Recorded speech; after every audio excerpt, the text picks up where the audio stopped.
Today I was watching an interview on the Best Business Show with Ross Gerber, who, by the way, has the best hair I've ever seen on a guy. I'm quite jealous. Anyway, during the course of that interview, he said anybody buying an expensive car is an idiot. Like, I saw somebody just bought a new Explorer in my parking lot, and I'm like, you must be like an idiot. You know, it's like, you're going to pay $6 a gallon for 15 miles a gallon in traffic, or 10 miles a gallon in traffic in LA. I'm like, you're spending $150 a week just driving your kids around to baseball and stuff.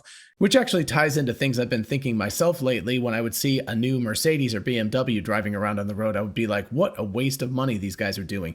But what do the numbers actually say? So what I decided to do today was to make a spreadsheet, because that's like my favorite thing. And we can actually run the numbers and we can look at these cars versus each other and see which ones are the cheapest. Let's take a look.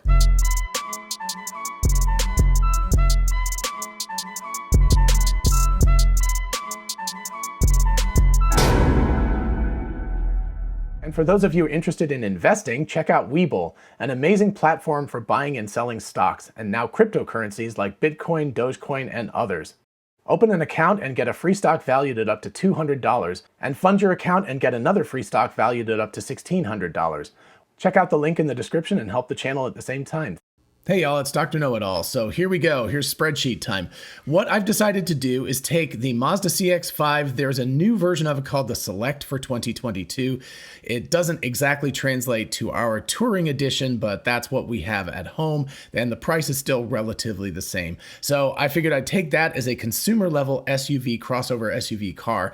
Then I wanted to look at two cars that would be reasonable comparisons to the Tesla Model Y, which of course is a crossover SUV. So I started with the BMW X3 M40i and also looked at the Mercedes GLE 350. These cars are relatively the same size and specs as a Tesla Model Y. And of course, today I just don't have time to go into all the specs versus each other, but relatively speaking, they're the same. But of course, these cars are all internal combustion engines or ICE vehicles. And then I did the Tesla Model Y, and I also did the Tesla Model Y with full self-driving, because I was like, well, let's just go ahead and see what it compares to if you want to get the full self-driving option as well. So beginning at the beginning, we have the cost for the CX-5 Select is about $29,000. The X3 is about $58,000. The GLE is about $67,500. The Model Y is about $63,000. And the Model Y with full self-driving, wow, it's a lot of money, is about $75,000. So it's $12,000 extra to get the full self-driving. Now, I do want to say with these, I'm not exactly sure about the Mazda itself, but the BMW and the Mercedes, there have been a lot of horror stories. There are a lot of extra fees that are tacked on. And also, all of these cars have many, many option packages. There's pages and pages of them. So these were pretty, not bare bones, but pretty minimalist versions of these cars. The X3, I saw prices up to like $75,000 depending on the options. And the GLE actually got pretty close to $100,000 with the different option packages and things. But anyway, I kept them reasonably low because I want to make these as favorable to the ICE engine vehicles as possible. I also got the, I think, second out of 4 versions of the Mazda CX-5. So there are versions that cost well into the $30,000, like $35,000. But anyway, I like the CX-5 as a good baseline comparison because it's basically half the price of the Model Y, slightly less than that in this version. So it's like, well, okay, so how affordable is a Model Y versus a much more economical mass market type of vehicle? And then of course, versus these much more high-end German-made cars. So anyway, next up, I just did a down payment of $5,000 for each of these things. Of course, your mileage may vary. And by the way, I'm going to post a link to a CSV version of this file, so you don't have to trust me. You can actually go and substitute whatever numbers in for whatever vehicles you want to compare, and you can run this whole thing out. But anyway, for me, I just did $5,000 as the down payment for the car. And then I did fees and taxes. I did 6% tax because that's what Georgia is, and $1,250 fees. That's what Tesla does for their fees. Most of these other companies charge significantly more than that for their fees, but again, I'm trying to give them the benefit of the doubt, so I'm making this the minimum amount possible. Next up, I ran the numbers for 5 years for a 60-month loan at 3%. Again, it's probably a little bit higher than that now because interest rates are starting to go up. But anyway, assuming you can get a 3% loan and you take off the down payment and you add in the fees and taxes, the Mazda is only $487 a month, which is much more reasonable than all of the other options, which are over $1,000, including up to $1,361 per month for the Tesla Model Y with full self-driving. And by the way, just as a note, I was originally going to do a 3 3-year comparison between these vehicles, but the resale value gets really complicated when you have a 60-month loan and a payoff balance and all that other stuff. So I ended up just doing a 5-year comparison. You can run this yourself and do it as a 3-year comparison, but just be aware you have to take account of the interest rate, how much you pay in interest over the first 3 years, how much is left in the payoff balance, and all of that kind of stuff. So I simplified things for myself just a little bit by making it a 5-year loan and selling the car at the end of the 5 years. All right, next up is the fuel economy. So this is the combined fuel economy for both city and highway. You can see the CX-5 has the best at 26 miles per gallon combined,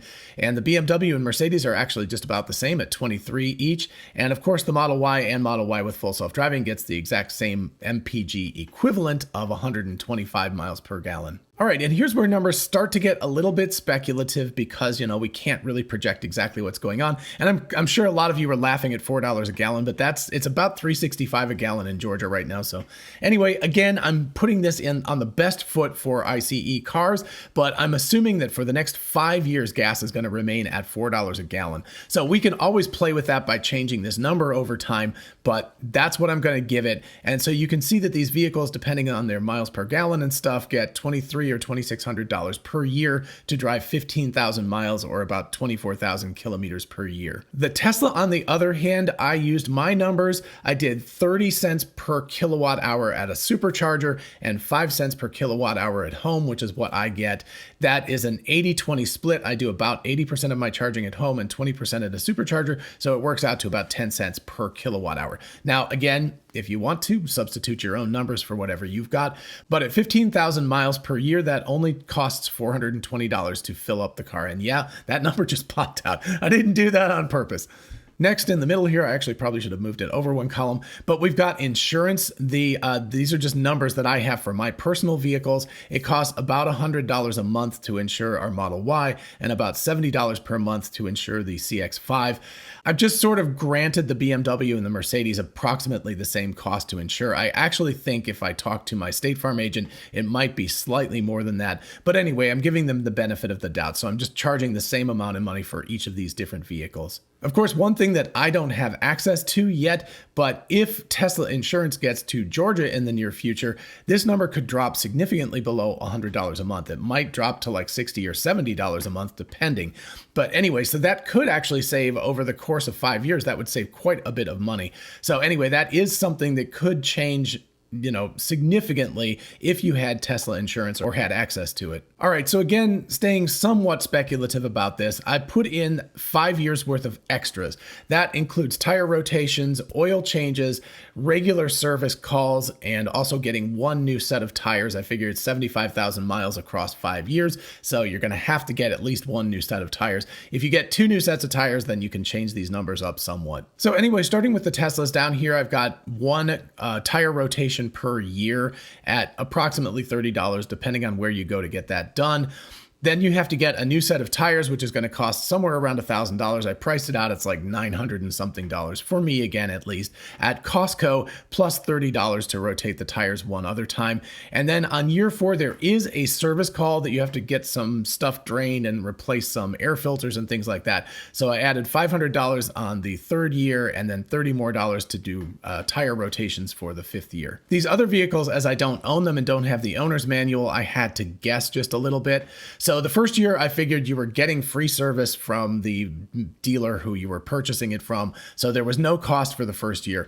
The second year, you've got 2 oil changes at $50 per oil change, and that is really generous on my part. I know, generally speaking, it costs significantly more than that, but let's just say $50 on each one. So that's $100 plus $30 for tire rotation per year as well. The 3rd year, we have to boost that all up because we have a service call that we have to pay for, plus we have new tires we have to pay for. And then year 4, we have more service calls and also tire rotations and oil changes and things like that. And year 5, I think in general is a little bit less expensive because most of your big ticket items happen at around 60,000 miles. So year 4 is more expensive than year 5, and year 3 is more expensive because you have to buy new tires. Anyway, all of these numbers are a little bit speculative, but I did try to be as accurate as I could be. And like I said, you can substitute whatever numbers in here you want to for your own vehicle. All right, and that takes us to the trade-in. And this again is a little bit awkward. For example, the Mazda CX-5 does not have a select for 2017, which would be a 5-year window. So I used what I thought was the proper comparison between the two. But anyway, according to kellybluebook.com, the dead center average price for returning these vehicles was 75,000 miles on them and 5 years and in excellent condition. I just went ahead and made all of them excellent conditions just so they would match. And actually all of them have white paint. I don't know why it asked what color paint you have, but anyway, I just made them all white just so that they would all be even.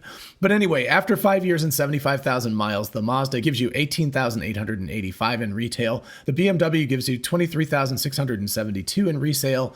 The Mercedes GLE gives you just over $28,000 in resale. And then the Tesla Model Y long range gives you almost $46,000 in resale according to my calculations. And I added half the price of the full self-driving into this. Currently, Tesla does not give you any credit if you have full self-driving when you trade it in. So you'd actually just get the $46,000 just like the standard long range version of the car. But anyway, I figured between reselling at private party potentially and also Tesla hopefully starting to give people credit for their full self-driving would give you a little bit more in resale. So anyway, I added $6,000. You can adjust that as you wish. Additionally, of course, there is no Model Y that is 5 years old. There are Model 3s that are 5 years old, but those are not nearly as much in demand because they were very, very early versions of the car. So it's a little complicated. I did 75,000 miles on a 2020 Model Y, and I ended up at 77% resale value, which is very, very good. I kind of knocked that down a little bit looking at the Model 3 and stuff. So I went with 73% because you're adding 2 more years onto the age of the car. So anyway, it is something of a guess, but these do have very, very high resale values. So that's something that's really, really worth noting. So anyway, you've got almost $46,000 and almost $52,000, assuming that you get something back for the full self-driving. So anyway, after 5 years of ownership and 75,000 miles, the Mazda costs you about $56,000 to own, including insurance and oil changes and gas and the cost of the car and interest, all of that stuff. The BMW costs you almost $94,000. The Mercedes is really eye-popping at $105,500. And then we get down to the Teslas. The Model Y long range without the full self-driving package costs you about $87,674. And with the full self-driving costs $102,134. So the interesting thing to note here is that the Tesla Model Y without the full self-driving package actually cuts the BMW X3 and certainly undercuts the Mercedes. And even with full self-driving, it still undercuts the cost of ownership of a Mercedes. So that's rather interesting. That means you get free full self-driving with the Tesla Model Y versus purchasing a Mercedes GLE. And then, of course, if you take resale values, so you own the car for 5 years and then you trade it in at a dealership and you get these trade-in values that I mentioned before, you can see that the total cost for the Mazda is about $37,000. The BMW is about $70,000. The Mercedes is $77,500. And then we look at the Model Y long range, we get down to $41,692. And if you include the full self-driving package, it's down to $50,152. Again, assuming that you get some value out of that at the end. You would have to add an extra $6,000-ish to that if you get nothing back on trade-in. The interesting thing, of course, here is that the Tesla Model Y long range without the full self-driving is actually only about $5,000 more to own over 5 years than a Mazda CX-5, which costs less than half retail of the Model Y. So that was the reason why we purchased the Model Y in the first place, because I did this spreadsheet just between the two of them, and I was like, oh, that's close enough over 5 years. That's $1,000 a year, basically, that you're paying extra to have a Model Y long range car, and that's a pretty cool thing to own. And then, of course, if you add in the full self-driving, it is substantially more than that. But the really, really big deal here is that the BMW X3 is $70,000 and the Mercedes GLE is $77,000. So that's on the order of $30,000+ more to own than a Tesla Model Y. And that's exactly why Ross Gerber and I are both like, man, you're an idiot when we see somebody driving a very expensive car around that's an ICE type of car. It makes no sense at all. It's going to cost you more money to own than a Tesla, and you get none of the benefits of having an electric vehicle car. And of course, I'm assuming in these trade-in values that they're locked in for the next 5 years. Talking about 2027, 2028 for doing the trade-in, there's a really good chance that by then internal combustion engine cars are going to be almost worthless. So these trade-in values for the Mazda and the BMW and the Mercedes will, they could potentially be half of what they are, or even less than that, because nobody's going to want want these cars at that point. So I'm being super, super generous on a lot of different fronts to try to make the comparison as positive as possible for ICE cars. But in general, if you have these resale values so that the Mazda is only like $10,000, that means that the cost with resale cost of ownership rises to about $46,000, $47,000. The BMW goes up another $12,000 and the Mercedes goes up another $14,000. So these are just huge amounts more money if there is a collapse in ICE resale values. And for those of you who are not big numbers fans, I figured I'd throw in a graph for you. So here you can see the total cost of ownership, total COO, for the Mazda, the BMW, the Mercedes, the Tesla Model Y, and the Tesla Model Y with full self-driving. The blue is without the resale values and the green is with the resale value. And you can see that the Model Y with the resale value is very close to the Mazda CX-5 and substantially below the X3 and the GLE, and even including full self-driving, it is substantially lower than those cars. So that just gives you a nice little graphical representation of exactly how much money you'll end up saving by purchasing a Tesla over one of these expensive cars. But there's also one more really important lesson that I learned while I was working on all of that stuff, and that is that we spend a lot of money on our cars. And so I started going like, well, heck, what would it cost us to actually ride around in a Robotaxi versus these vehicles? So let's take a look here. So I kind of did the stock market trick. I did a bear case, a base case, and a bull case. The bear case is 70 cents per mile to drive in a Robotaxi. The base case is 35 cents a mile, and the bull case is 25 cents a mile. So looking at these numbers over here, you can see that over 5 years and 75,000 miles of using a Robotaxi at 70 cents per mile, it would be $52,500 to ride in a car like that. And if we look back up here real quick, the cost of ownership after resale for the Mazda is actually cheaper than that. And for the Model Y long range, it's just about the same price more or less as the Model Y long range with full self-driving. So at 70 cents per mile, it doesn't make a huge ton of sense to trade your car in for a Robotaxi. Now, on the other hand, if you're driving a BMW X3 or a Mercedes GLE, yeah, you should definitely trade it in because it would be a lot cheaper to take a Robotaxi than to drive those cars for 5 years. But of course, the fun comes if we get down to 35 cents per mile to ride in these Robotaxis. Then we're down at $26,250. And if we can get it down to 25 cents, which is, Elon Musk is talking about that kind of range, 20 to 25 cents, you're looking at for 5 years spending $18,750 on your transportation, as opposed to, $50,000, $41,000, $36,000, $70,000, $77,000. That is a lot of money that you have to spend on this, and you're spending a fraction of it. And even more importantly, you don't have a cash flow issue, because if we look back here, right, you finance this vehicle, and even the Mazda, which is very cheap, you're paying $500 a month for the car payment. You're also paying $70 a month for insurance, and you're paying about $200 a month in gas costs. So that's the cheapest vehicle you can do, and there's all of these upfront costs, whereas if you just take a Robotaxi, you only pay as you use it. So for the consumer, it's really obvious that Robotaxi, if they can get it down to the 35-cent range or even 40-cent range, is economically so much better than owning your own vehicle. And of course, that's not even mentioning the, pain in the buttness about owning a vehicle, having to get it serviced, having to garage it, having to make sure it's charged up or gassed up or things like that all the time. So it's a pain to own a vehicle. And if it costs that much more money than just taking a Robotaxi, the economics are really going to drive this decision, and they will drive them hard. And it's becoming really apparent why Tesla is kind of putting all their eggs into that basket. The economies for them will be fantastic. They'll make much bigger profits. But also for humanity, for us normal consumers, we will actually benefit drastically. That's a really important thing. That is a win-win, which doesn't normally happen between businesses and consumers. So it's nice to see the possibility that that could happen. All right, so that was a lot of numbers and, quite a few assumptions that I had to make because I'm projecting into the future and we don't know exactly how much gas is going to cost, what insurance is going to cost, exactly what trade-in values will be 5 years from now and stuff like that. But I did the best I could to do an honest comparison and to give these internal combustion engine vehicles the best shake possible. And even an inexpensive car like a Mazda CX-5, which is not in the same class as these other cars in terms of, build quality and other things like that, it's still is almost the same cost of ownership as owning a Tesla Model Y long range.